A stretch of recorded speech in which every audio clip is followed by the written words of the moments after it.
ઓમ શ્રી ગણેશાય નમઃ. જય શ્રી કૃષ્ણ મિત્રો. જો જીવનમાં સુખી થવું હોય ને તો આ 8 કડવી સલાહ છે જે જીવનમાં ઉતારવી ખૂબ જ જરૂરી છે અને આ સમયમાં તો આ ખૂબ જ જરૂરી છે. તો મિત્રો ખૂબ ધ્યાનથી આ વિડીયો સાંભળજો. વિડીયો સારો લાગે તો લાઈક અને શેર જરૂર કરજો. એક વખત એક નાદાન બાળક પોતાની જિંદગીથી ખૂબ હેરાન હતો, કારણ કે બધા વ્યક્તિ તેને દગો આપીને ચાલ્યા જતા. બધા જ તેનો ફાયદો ઉઠાવતા, બધા તેનો વિશ્વાસ તોડતા. તેને સમજણ નથી પડતી કે બધા મારી જોડે આવું કેમ કરે છે, બધા મને દગો કેમ આપી જાય છે. આ સમસ્યાનું કારણ પૂછવા માટે તે છોકરો એક મહાત્મા પાસે જાય છે અને મહાત્માને કહે છે કે હે ગુરુદેવ, જીવનમાં મને લોકો બધા દગો આપીને જાય છે. હું તો બધા સાથે સારું વર્તન કરું છું, બધાને મદદ પણ કરું છું, ખબર નહીં કેમ લોકો મને દગો આપીને ચાલ્યા જાય છે. આ સાંભળીને મહાત્માજી હસીને બોલ્યા, બેટા, આમાં તારી કોઈ જ ભૂલ નથી. આ દુનિયા આવી જ છે.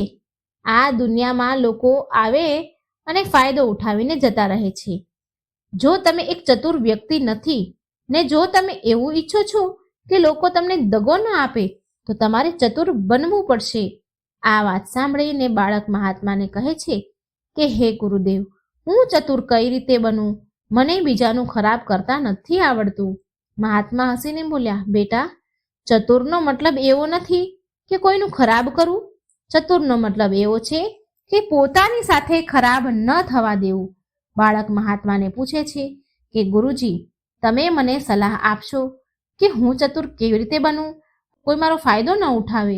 શું તમે મને એવી સલાહ આપશો?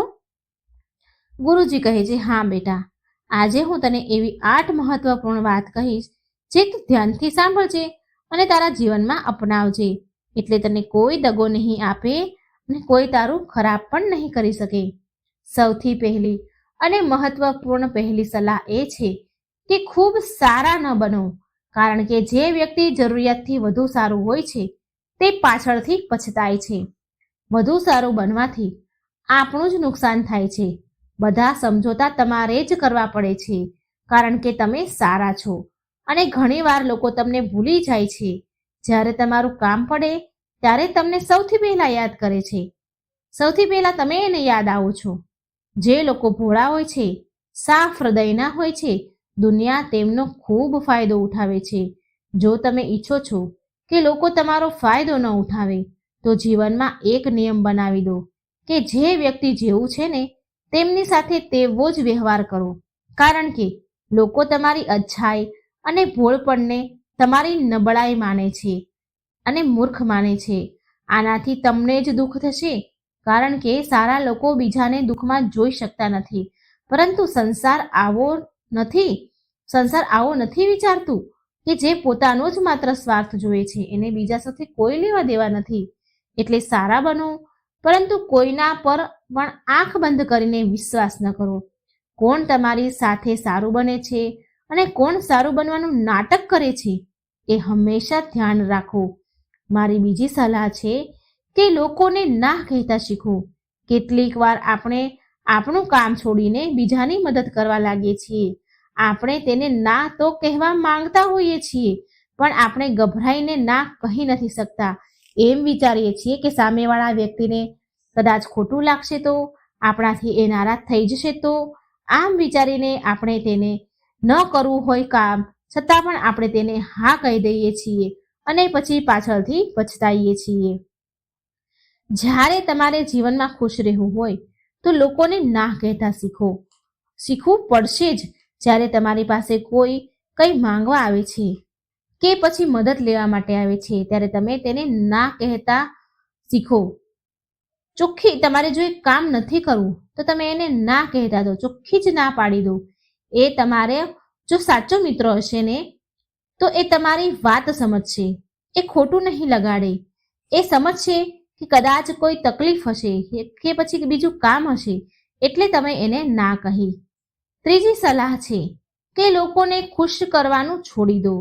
જો તમે વિચારી રહ્યા છો કે બીજાને ખુશ રાખવા સારી વાત છે, કોઈકને ખુશી આપવી એ સારી વાત છે, પણ કેટલાક લોકો પોતાની ખુશી મારીને બીજાને ખુશ કરવાની કોશિશ કરે છે.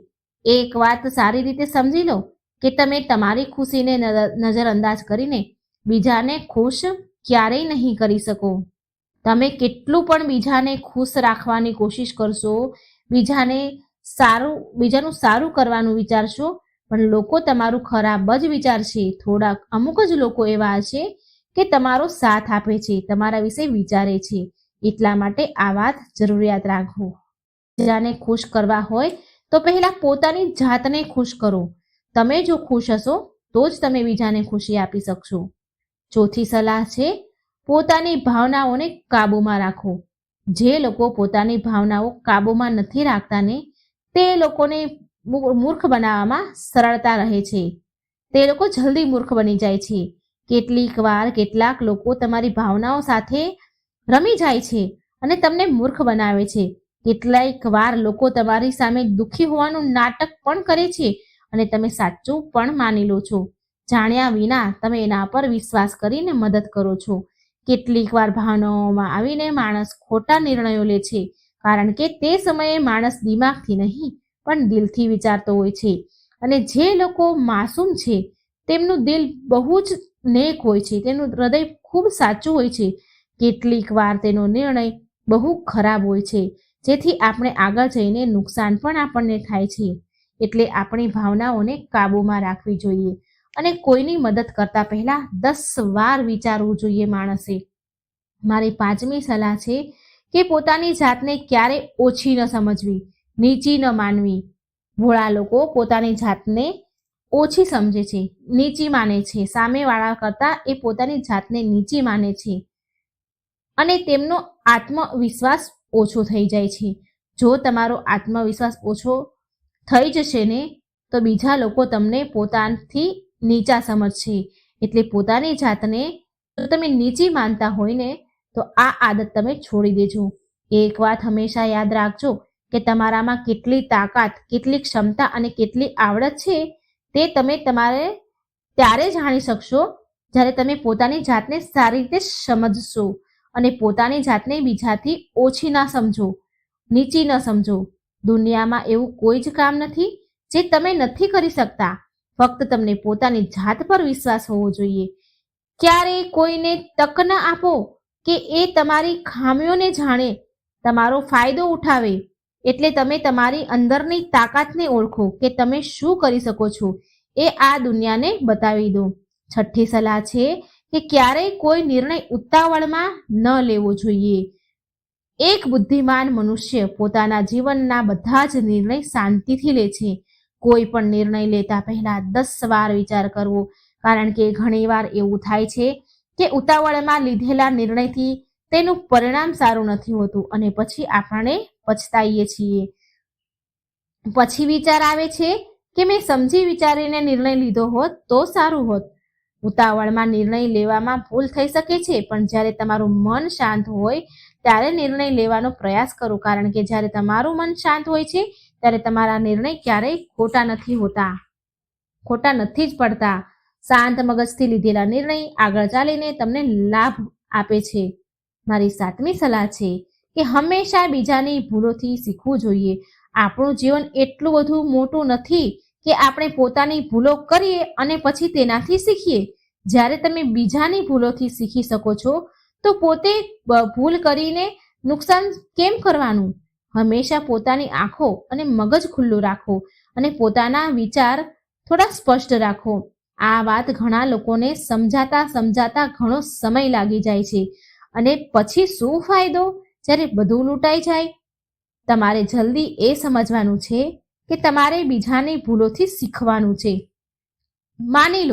ઉદાહરણ તરીકે માની લો કે જેવી રીતે તમારા કોઈ મિત્રએ બીજાને વગર કોઈ વિશ્વાસે પૈસા ઉધાર આપ્યા, પરંતુ જ્યારે તમારા મિત્રને પૈસાની જરૂર પડે છે અને એ વ્યક્તિ પાસે પૈસા પાછા માંગે છે તો એ વ્યક્તિ પૈસા આપવાની ચોખ્ખી ના પાડી દે છે, જેનાથી તમારા મિત્રનું નુકસાન થઈ ગયું, કારણ કે તેને આગળ કંઈ વિચાર્યું નહીં અને પૈસા ઉધાર આપી દીધા.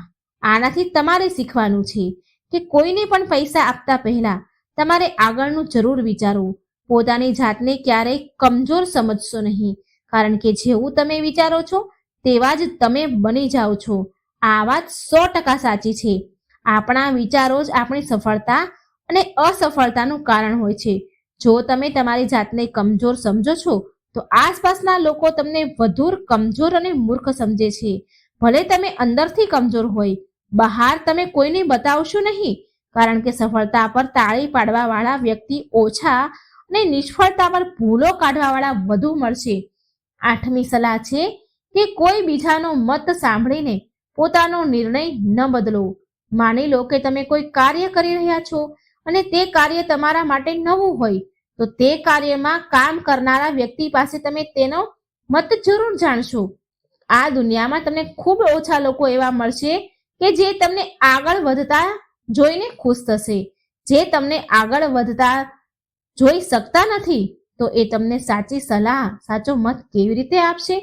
તમને જીવનમાં આગળ વધવાની એક જ સલાહ છે કે બીજાનો મત જાણ્યા વિના પોતાનું કામ પૂરી નિષ્ઠાથી કરો અને આગળ વધો. દુનિયા શું વિચારે છે તેનો વિચાર કર્યા વિના તમારે આગળ વધવાનું છે. દુનિયા તમને જેટલું પાછળ ખેંચવાનો પ્રયાસ કરે, ગમે તેટલી કોશિશ કરે, પરંતુ તમારે એને નજરઅંદાજ કરવાના છે અને આગળ વધતું રહેવાનું છે. જ્યારે કોઈ સારું કાર્ય કરવા માટે કોઈ નીતિ બનાવે અને કોઈ કહે કે આ કાર્ય કઠિન છે, તો તે વ્યક્તિને ખોટો સાબિત કરવા માટે તમારે આગળ વધવાનું છે. હંમેશા સારા લોકો સાથે રહો. તમે એ કહેવત તો એક જરૂર સાંભળી હશે ને કે તમે કોઈ દારૂની દુકાન પર બેસીને દૂધ પીવો છો તો લોકો તમને શરાબી જ કહેશે, અને જો મંદિરમાં બેસીને માત્ર પાણી પીશો તો તમને સંતની પદવી આપવામાં આવશે, સારા વ્યક્તિની ગણતરીમાં આવશો. આપણા જીવનમાં સારા લોકોની સંગત ખૂબ જ જરૂરી છે. તમે કોની સાથે બેસો છો, ઉઠો છો, કોની સાથે રહો છો, તે જ તમારું વ્યક્તિત્વ બનાવે છે. હંમેશા સારા લોકો સાથે રહેવું જોઈએ. સારા લોકો સાથે રહેવાથી તમે આગળ વધી શકશો. જેવા વ્યક્તિ સાથે તમે રહો છો તેવું જ તમારું ભવિષ્ય થાય છે. એટલે તમારા મિત્રો સમજી વિચારીને બનાવો. મિત્રો, આ કડવી 8 સલાહ એક સંતે કહી છે. જો તમને વિડીયો સારો લાગે તો લાઈક કરજો, શેર કરજો, જેથી આ